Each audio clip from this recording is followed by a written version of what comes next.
Labbi onajonim. O'g'lim, yaxshi o'tiribsizlarmi? Qiynalmayapsanmi? Qiynaldim.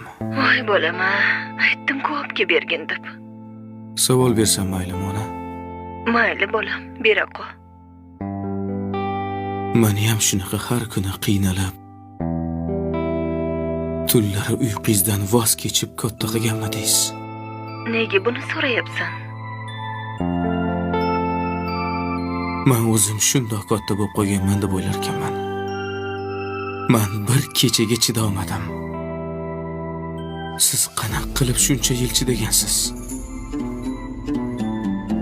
Ko'zi ko'r o'g'lingizni kechiring. Ba'zida sizga ovozimni baland ko'targanim uchun kechiring.